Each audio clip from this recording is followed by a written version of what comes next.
a new chapter, that is life process. Okay, chapter 6 obviously class 10 NCERT chapter है, biology के under आती है, सब आप लोग जानते होंगे, कोई नई बात नहीं है, ठीक। सो इन दिस लाइफ प्रोसेस, जैसा कि आप लोग इसका नाम से जब समझ पा रहे होगे, हमको ये जानना है कि लाइफ के लिए क्या क्या प्रोसेसेस चाहिए, यानी एक इंसान को ज़िंदा रखने के लिए क्या प्रोसेस होते हैं जो इंसान के शरीर में चलते हैं, आपको उनके बारे में जानना है। Obviously we will discuss about living things here, क्योंकि यहाँ लाइफ देख रहे हो, ठीक है। तो आगे बढ़ते हैं। यहाँ मैंने ह्यूमन का बात किया, बट बाकी चीज़ भी इंक्लूडेड है इसमें, ठीक है। ऐसा नहीं कि सिर्फ ह्यूमंस के ऊपर बेस्ड ये चैप्टर है। स्टार्टिंग में हम चैप्टर का ओवरऑल जिस्ट जानने की कोशिश करेंगे, उसके बाद पर्टिकुलरली ये चैप्टर जो है वो ह्यूमन ऑर्गन्स की तरफ बढ़ जाता है, ठीक है। तो देखो ये क्या है, मैं इसको आप लाइन बाय लाइन रीड तो कर सकते हो, इसमें कोई बहुत बड़ा चीज़ नहीं, बहुत ही आसान है, पर मैं आपको इसका एक ओवरऑल तरीका बताता हूँ कि इसको किस तरह से समझोगे, ठीक है। सबसे पहला जो पैराग्राफ है वो ये कह रहा है, how do we tell the difference between alive and what is not alive. Okay, आपको कैसे पता चलेगा बेसिकली कि कोई चीज़ जिंदा है या कोई चीज़ जिंदा नहीं है। अगर आप जानवरों में देखो तो आप डॉग्स को देखोगे वो रन कर रहे हैं, ब्रीथ, दूसरे जानवरों को, किसी भी जानवर को देखोगे, मैं मैक्रो ऑर्गेनिजम्स की बात कर रहा हूँ, बड़े जानवरों की बात कर रहा हूँ, तो वो ब्रीद करते हैं, वो रिप्रोड्यूस करते हैं, वो रन करते हैं, वो वॉक करते हैं, वो बार्क करते हैं, या तो वो दूसरे जानवर हैं तो वो भी अलग अलग तरीके के साउंड निकालते हैं। ये सारे प्रूफ हैं कि वो चीज़ जिंदा है, ठीक है। पर आप क्या ये प्लांट्स में कह सकते हो? नहीं। तो हम अगर सिर्फ और सिर्फ जो विजिबल मूवमेंट है उसको देख के बोलें कि कोई चीज़ जिंदा है या नहीं है, तो ये क्या प्रूफ, ये क्या सफिशेंट है? Some animals can breathe without visible movement, plant जो है वो विजिबली ग्रोइंग तो दिखता नहीं है, अब 5 साल बाद जाकर देखोगे तब तो, या 1 साल बाद 2 साल बाद जाकर देखोगे तब तो उनके अंदर कुछ चेंजेस पता चलेगा ना प्लांट में। तो क्या क्राइटेरिया हम लें, क्योंकि विजिबल मूवमेंट जो है वो लाइफ को डिस्क्राइब करने का एक इनफ क्राइटेरिया तो नहीं है, ठीक है। और भी क्राइटेरियाज हमको ऑब्वियसली इंक्लूड करना पड़ेगा। क्यों? अभी मैंने आपको रीज़न बताया कि सो रहे होंगे, अगर बाई चांस आप लोगों ने एक डॉग को देखा जो सो रहा है, काव को देखा जो सो रहा है, अब हर समय उसके नाक के पास हाथ ले जाकर ये तो नहीं देखोगे ना सांस ले रहा है कि नहीं। तो what is the visible proof for it? Okay, चलो आगे बढ़ते हैं और देखते हैं माइक्रो ऑर्गेनिजम्स में इसका क्या असर पड़ता है। तो आप जानते हो बहुत सारे ऐसे बैक्टीरियाज वगैरह होते हैं, माइक्रो ऑर्गेनिजम्स होते हैं, वो लिविंग है, राइट, वो लिविंग है, और आप उनको माइक्रोस्कोप से देखोगे तो आपको ऑब्वियसली पता चलेगा कि वो लिविंग है, क्योंकि उनमें मूवमेंट्स होता रहता है, ये ठीक है। वायरस के बारे में आप जानते हो, वायरस जो है वो कोई मूवमेंट, मॉलिकुलर मूवमेंट शो नहीं करता, वो इन्फेक्शन करता है। तो इनके बारे में सबसे ज़्यादा कहा जाता है कि वायरस का अभी तक पता नहीं चल पाता है कि whether they are truly alive और not. Virus, they are quite controversial in this aspect because we don't know whether they are alive or not. They can change their system. They can change everything related to them when they come in contact with a host, right? Host in the sense कोई दूसरा जानवर या कोई भी organism जिसके अंदर वो infect होना चाहते हैं, वो जाना चाहते हैं। समझ में आ रही है बात? करेक्ट। यानी मॉलिक्यूलर लेवल पे अगर आप मूवमेंट देखते हो माइक्रो ऑर्गेनिजम्स में तो आप समझ पाते हो हाँ भाई ये चीज़ जो है ये जिंदा है, ठीक है। ओके, नाउ मैं अभी आपको एक और इम्पॉर्टेंट चीज़ बताता हूँ। एक हायरार्की है, एक हायरार्की किसे कहते हैं, चीज़ें शुरू कैसे होती हैं। सबसे पहले आप देखोगे मॉलिक्यूलर मूवमेंट्स के अगर क्योंकि बात निकली है तो मैं आपको बता दूँ। सबसे पहले तो सेल होता है, सेल के ऊपर जाओ तो टिश्यू होता है, ठीक है। Pardon my hand writing because I am trying to do it with my fingers, that's why. और टिश्यू के ऊपर अगर आप जाओ तो ऑर्गन होता है ना, टिश्यू से ऑर्गन बनता है। और अगर ऑर्गन के भी ऊपर जाओ तो ऑर्गन सिस्टम होता है।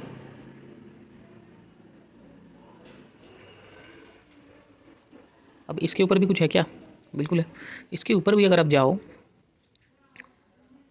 तो क्या होगा, इसके ऊपर अगर आप जाओ तो बॉडी होता है। तो भले ही आपको वो बॉडी जो है ना, वो बॉडी जो है वो भले ही आपको शांत दिखाई दे रहा हो, पर कहीं ना कहीं, ठीक है, मार्क माई वर्ड्स, कहीं ना कहीं ये सेल्यूलर लेवल पे तो काम चल रहा है ना, या टिश्यूज़ के लेवल पे तो काम चल रहा है ना, वो आपको दिखाई नहीं दे रहा, आप बॉडी दिख रहे हो। तो ये जो मॉलिक्यूलर मूवमेंट्स होते हैं, सेल्यूलर मूवमेंट्स होते हैं, टिश्यूज़ के मूवमेंट्स होते हैं, या टिश्यूज़ का वर्क करना होता है, वो ही कहीं ना कहीं हमें बताता है that the thing is living और नॉट। इसके बारे में ही आप इस चैप्टर में पढ़ने वाले हो, okay. So what are the life process? The maintenance functions of living organisms must go on even when they are not doing anything particular. For example, I am sitting here and teaching you. I am doing another job, but my body is doing a separate job. Why? Because my body works continuously to keep me alive. My heart will beat, my brain will work, my lungs will work, my kidneys will work like this so that I'll be alive. So these are the life processes. ठीक है, आप बैठे हो, लेटे हो, सो रहे हो, जग रहे हो, जो भी कुछ कर रहे हो, आपका बॉडी वर्क करता है, ठीक है। So this maintenance job has to go on, and the process which together perform the maintenance job of our body are life process. ठीक है, तो अब देखो कोई भी प्रोसेस अगर चल रहा है ना तो उसके लिए एनर्जी तो चाहिए ना, तो कोई ऐसी चीज़ तो होगी जो सोर्स ऑफ एनर्जी को बाहर से अंदर ले जाती होगी, तभी तो हमको एनर्जी मिलेगा, तभी तो हमारे बॉडी में लाइफ प्रोसेस चल पाएगा, उसे फूड कहते हैं। ठीक है, अब हमारे अर्थ में जो लाइफ है वो कार्बन बेस्ड है, तो ज़्यादातर हमारा फूड भी कार्बन बेस्ड है, राइट। हम फूड लेते हैं उससे हमें एनर्जी मिलता है और हम जिंदा रह पाते हैं। सो सिंपल, राइट। कितना सिंपल सा चीज़ बताया गया है यहाँ पर हम क्या है ज़्यादातर इन सब चीज़ों में ध्यान नहीं देते। चीज़ें बहुत ही क्लियर हैं और बहुत ही सिंपल है। ठीक है, नाउ अब एक चीज़ और जान लो, the sources of energy which are present here, okay, these sources of energy need to be broken down और built up in the body and must be finally converted to a uniform source of energy that can be used for various molecular movements. एक uniform source of energy में उसे convert तो करना होगा ना। कहने का ये मतलब है कि आप अमेरिका जाओ, जापान जाओ, इंग्लैंड जाओ, पर अगर आप घर आते हो, इंडिया आते हो, तो आपको उन पैसों को रुपीज़ में तो कन्वर्ट करना होगा ना, तभी तो आप उसे यूज़ कर पाओगे। That's so simple, right. It's not a big deal to understand this. ठीक है, समझ में आ रही होगी बात आप लोगों को। तो इसीलिए हम उसको यूनिफॉर्म सोर्स ऑफ एनर्जी में कन्वर्ट करेंगे, तब जाके हम उन चीज़ों को यूज़ कर पाएंगे। ठीक है ना, ये तो खैर एनसीईआरटी की आदत है कि ये थोड़ी सी चीज़ों को जो है वो कन्फ्यूज तरीके से मर्ज करके एक साथ दे देता है, पर मैं उसको अलग अलग करके आपको समझा देता हूँ। ठीक है, तो इन चीज़ों में यानी हम जब ये कन्वर्जन करते रहते हैं सोर्स ऑफ एनर्जी में, बाहर की चीज़ों से अंदर एनर्जी लेते हैं, कन्वर्ट करते हैं, तो इनमें केमिकल रिएक्शंस होता है, राइट। सो ऑक्सीडाइजिंग रिड्यूसिंग रिएक्शंस काफ़ी कॉमन है जो होते हैं। ठीक है, series of chemical reactions in body are necessary and in those series oxidizing and reduction reactions are quite common. okay, ठीक है, अब एनर्जी लेने के लिए कोई चीज़ ऐसा चाहिए जो हमारे खाने में से एनर्जी को खींचे। उसके लिए हमको क्या करना होता है, ऑक्सीजन लेना होता है। So the process of acquiring oxygen from the outside the body and to use it in the process of break down of food sources, खाने को तोड़ना, उसको यूज़ करने के लिए ऑक्सीजन का ताकत चाहिए, और वो ऑक्सीजन का ताकत हमको कैसे मिलेगा, through the process of respiration. So this thing is really very very important. I am again saying, जिन चीज़ों को मैं अंडरलाइन कर रहा हूँ आप भी उसे अंडरलाइन कर लीजिए। कोई प्रॉब्लम नहीं है अगर आप नोट्स नहीं बनाते हो या अब तक नोट्स नहीं बनाए हो, आप बोलोगे सर डेट तो निकल चुका है, फरवरी में एग्ज़ाम है, कोई बात नहीं है। आपको जो मैं अंडरलाइन कर रहा हूँ, अब मैं कल तक क्वेश्चन आंसर्स भी लाने वाला हूँ इसका, या हम कोशिश करेंगे डायरेक्ट PYQ सॉल्व करने का, ताकि आपको बेटर अंडरस्टैंडिंग हो जाए, तो वो बेटर रहेगा। ये अप्रोच होती है, ये स्ट्रैटेजी होती है, इस पर थोड़ा सा आपको काम करना है, correct. Okay, now this one, देखो यूनिसेलुलर ऑर्गेनिजम्स में क्या होता है कि एक्सचेंज ऑफ गैसेस और रिमूवल ऑफ जो वेस्ट होता है वो, इसके लिए कोई पर्टिकुलर ऑर्गन नहीं होता, वो ज़्यादातर स्किन से हो जाता है या डायरेक्टली हो जाता है, या अंडरलाइन नहीं करना अभी आपको, ठीक है। पर मल्टी सेलुलर ऑर्गेनिजम्स में हमको एक चाहिए सिस्टम जो कि वो ये सब कर सके, ठीक है। क्योंकि देखो हम बाकी ऑर्गेनिजम्स में क्या होगा, मैं एक सिंपल से एग्जांपल से समझाने की कोशिश करता हूँ। ये जैसे एक ऑर्गेनिज्म है और यहाँ पर न्यूट्रिशन को पहुँचाना है, बाहर में इसके फूड पार्टिकल्स हैं, इसको क्या करना है कि ये मेन ऑर्गन का मेन पार्ट है, यहाँ तक इसको पहुँचना है। ये नॉर्मल डिफ्यूजन से भी यहाँ जा सकता है, ठीक है ना, when particles move from higher concentration to lower concentration, I think you know that is diffusion. पर अगर वहीं मेरा शरीर है जो कि बहुत बड़ा है as compare to micro organisms, it's too long, right. Just a second, so human body is too long, मैं एग्जांपल के तौर पे समझाता हूँ। तो ऑब्जेक्ट जो या कोई भी न्यूट्रिशन जो है ना, वो सिर्फ डिफ्यूज़न के बल पर इतना दूर ट्रैवल नहीं कर सकता, उसे एक सिस्टम चाहिए, और उसे सिस्टम को हम यहाँ पढ़ते हैं, ठीक है। Now so obviously there might be some specialised cells और tissues design for that, okay. इन चीज़ों को अभी हम समझते हैं और आगे बढ़ते हैं डायरेक्ट। देखो, अगर कोई चीज़ है जिसको आप लेकर आए, कोई मटेरियल है, suppose this is raw material, इसको आप लेकर आए, इसको ब्रेक करोगे,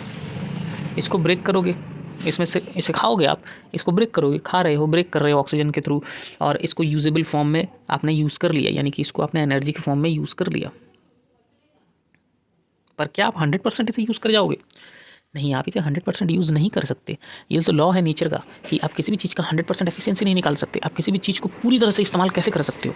कुछ चीज़ें हैं जो ऑब्वियसली उनके इस्तेमाल करने के बाद या उनको खाने के बाद, उनको ब्रेक डाउन करने के बाद कुछ चीज़ें हैं जो एज अ वेस्ट बच जाता है, तो उन वेस्ट को आप फिर बाहर कर दोगे, ठीक है। और जब हम वेस्ट को बाहर करते हैं तो उस प्रोसेस को कहते हैं excretion. Okay, now you got that. अब चीज़ें समझ में आ रही है, क्लियर है? चलो बढ़िया, मैं नेक्स्ट टाइम कोशिश करूँगा और बेहतर तरीके से हैंड राइटिंग से लिखने के लिए।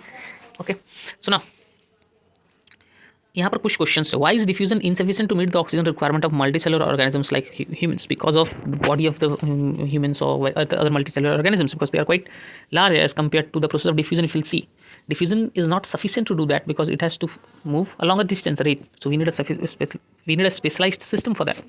What criteria do we use to decide whether something is alive? There are many criteria, but the most important criteria is the molecular movements or the cellular movements. Okay, ठीक है. What are the outside raw materials used for by an organism? So C second number question में ना आप ये भी लिख सकते हो कि what criteria do we use generally, तो जनरली में आप लिख सकते हो running, walking, okay, reproduction, excretion, respiration, like this and that. What are the outside raw materials used for by an organism? Outside raw materials क्या use हो सकता है? क्या यूज़ हो सकता है आउटसाइड रॉ मटेरियल्स? क्या लगता है? यहाँ पर कहीं दिया हुआ था ना, मैंने अंडरलाइन किया था इसे, carbon based molecule.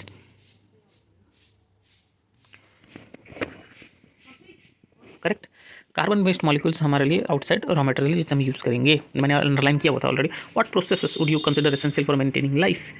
There are many processes which are useful. Excretion, respiration, nutrition जो मैंने खाने का बताया, राइट. ऐसी बहुत सारी चीज़ें हैं, reproduction, like this and that. So you can write this, no problem. Okay, and the most important one is molecular movements. Yes, ऐसी बहुत सारी चीज़ें, आप 3-4 भी प्रोसेस लिखते हो, दैट्स मोर देन इनफ. अब आ जाते हैं हम न्यूट्रिशन पे. देखो, हम जो लिविंग बींग्स हैं वो किस तरह से खाने को लेते हैं, मैं अंडरलाइन कर रहा हूँ. कुछ ऑर्गेनिजम्स होते हैं जिन्हें ऑटोट्रॉफ कहा जाता है, जो कि ग्रीन प्लांट और कुछ बैक्टीरिया हैं, ठीक है ना. ये तो सिंपल सी बात है कि जो कि सिंपलेस्ट फूड मटेरियल जो वो ले सकते हैं वो लेते हैं, क्योंकि इससे सिंपल और क्या होगा कि वो सिर्फ धूप और पानी, ठीक है, सिर्फ सनलाइट एंड वाटर से खाना अपना प्रोड्यूस कर लेते हैं. अदर्स जो होते हैं उनको डायरेक्टली और इनडायरेक्टली ऑटोट्रॉफ पे डिपेंड करना पड़ता है. हेटरोट्रॉफ्स उन्हें कहा जाता है. तो 2 नाम याद रखोगे, ऑटोट्रॉफ और हेटरोट्रॉफ. ये हेटरोट्रॉफ जो होते हैं ये ऑटोट्रॉफ्स पे डिपेंड करते हैं. तुम बोलोगे सर मैं प्लांट्स तो नहीं खाता, मैं नॉन वेजिटेरियन हूँ, पर आप जिन चीज़ को खाते हो, मान लेते हैं आप गोट को खाते हो, आप शीप को खाते हो, वो तो प्लांट्स खाते हैं ना, तो इनडायरेक्टली आप प्लांट्स पे ही डिपेंड कर रहे हो any how. So that's why heterotrophs they depend upon plants for their nutrition. Okay, I think now it's clear. Okay, और हेटरोट्रॉफ्स की जो प्रोसेस है न्यूट्रिशन की वो थोड़ी कॉम्प्लेक्स होती है, क्योंकि यहाँ पर उनको ऑक्सीजन लेना होता है, ब्रेक करना होता है, फिर कुछ केमिकल्स और एंजाइम्स का हेल्प लेना होता है, ठीक है, डाइजेस्ट करने के लिए, like this. To achieve this organisms use biocatalyst call enzymes. ठीक है, तो एंजाइम्स एक इस तरह के कैटलिस्ट होते हैं जो कि डाइजेशन के प्रोसेस को और बढ़ा देते हैं. तो इन सारी चीज़ों को यूज़ करना होता है. करेक्ट, आगे बढ़ते हैं ऑटोट्रॉफिक न्यूट्रिशन के बारे में और डिटेल में जानने का कोशिश करते हैं. So basically what happens here, the process through which plants make their own food is known as photosynthesis. ये photosynthesis है, आप पूरा लाइन ही अंडरलाइन कर लो, कोई बात नहीं. photosynthesis, correct. So basically they make food with this process. They make sources that are present in outside and they convert them into stored forms of energy. Simple सा बात है. इन the form of carbon dioxide and water material को लिया जाता है, इसको convert कर दिया जाता है कार्बोहाइड्रेट में in presence of sunlight and chlorophyll. ठीक है, कार्बोहाइड्रेट में क्यों किया जाता है? क्योंकि कार्बोहाइड्रेट ही प्लांट को एनर्जी प्रोवाइड करता है. और कोई कार्बोहाइड्रेट अगर मैं कह रहा हूँ, सॉरी मैं नहीं, अगर कोई कार्बोहाइड्रेट जो है वो कोई प्लांट यूज़ नहीं करता ऑन द स्पॉट, तो क्या करेंगे फिर? तुम अगर किसी चीज़ को अगर तुरंत यूज़ नहीं करना चाहते तो तुम क्या करोगे? तुम उसे स्टोर करोगे, राइट. ये तो बहुत ही आसान है, करते ही होगे, ठीक है ना. उसको स्टोर करने के बाद उसको तुम एक जगह पे पर्टिकुलरली स्टोर करोगे ना, तो वो स्टोर जब करते हैं उसका नाम होता है starch. So the carbohydrates which are not used immediately are stored in the form of starch. ठीक है, समझ में आ गई बात? तो हम क्या करेंगे, हम भी तो सारा खाना जो खाएंगे वो धड़ाक से एक ही बार सारा एनर्जी में तो कन्वर्ट नहीं हो जाएगा, तो हमको भी तो कुछ स्टोरेज सिस्टम के बारे में सोचना पड़ेगा। तो हमारा बॉडी जो स्टोर करता है उसको ग्लाइकोजन कहते हैं, ये चाहो तो यहाँ रीड कर सकते हो। So the energy stored in our body is in the form of glycogen. Now let's move forward. Yes, again very very important.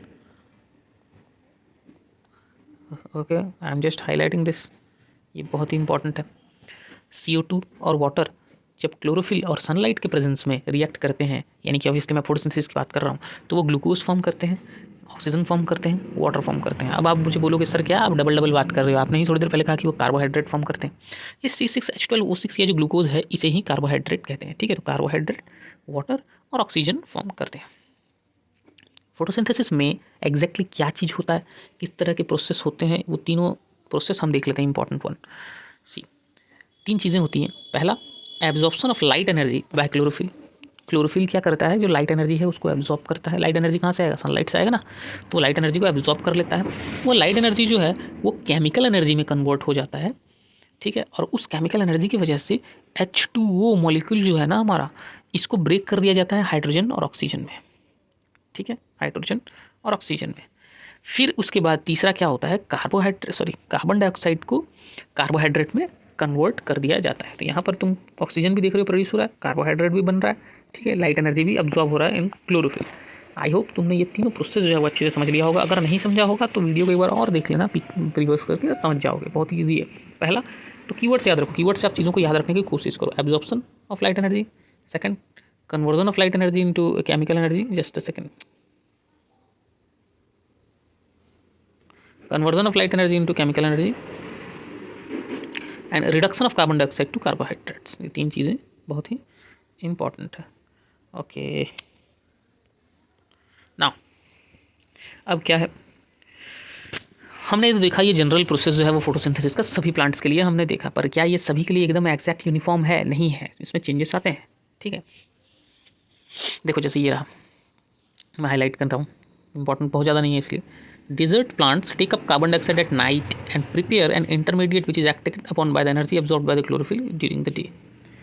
कहने का क्या मतलब है ये कि पानी नहीं होता, right. Desert plants take up carbon dioxide at night.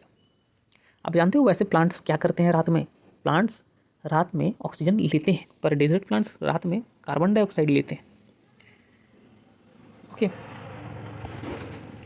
Chlorophyll energy absorb करता है दिन में, डेजर्ट प्लांट्स रात में कार्बन डाइऑक्साइड लेते हैं। और वो जो प्रोसेस है वो बेसिकली जो इंटरमीडिएट प्रोसेस हो गया, यानी कि ये एनर्जी अब्जॉर्ब करना और कार्बन डाइऑक्साइड लेना, ये साइमल्टेनियस नहीं होता, अलग अलग टाइम पे होता है इन डेजर्ट प्लांट्स। कहने का ये मतलब है बस, क्योंकि भाई बेकार कन्फ्यूज़ हो जाओगे, इसलिए सिंपल सी बात को क्लियर रखो, ओके।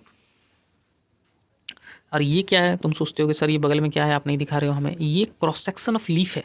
आप ये पार्ट देख रहे हो ना, ये पार्ट देख रहे हो ना, इसका जूम्ड इन वर्जन है। ये पार्ट कैसा दिखता है, देखो सबसे ऊपर में ये वेस्क्यूलर बंडल है, ठीक है, ये वेस्क्यूलर बंडल है फ्लोएम और जाइलम का।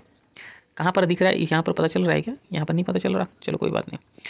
इसमें देखो ऊपर वाला फ्लोएम है, ऊपर वाला फ्लोएम है, नीचे वाला जाइलम है। यहाँ पर देखो ये अपर एपिडर्मिस वैक्सीक्यूटिकल का मतलब होता है कि ये वैक्सी सब्सटेंस होगा जो कि अंदर की चीज़ों को प्रोटेक्ट करता है बाहर के वेस्ट से, डर्ट से। Upper epidermis means upper layer of the, जैसे हमारा स्किन होता है वैसे ही उनका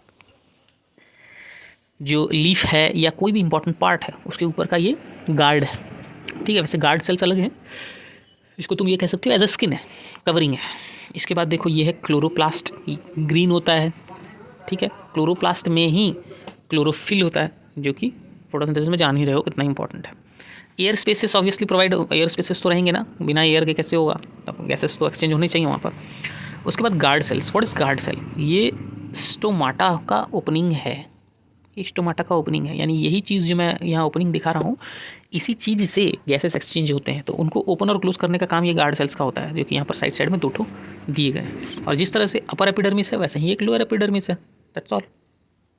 इस तरह से आप इसे देख सकते हो, ठीक है, ओके।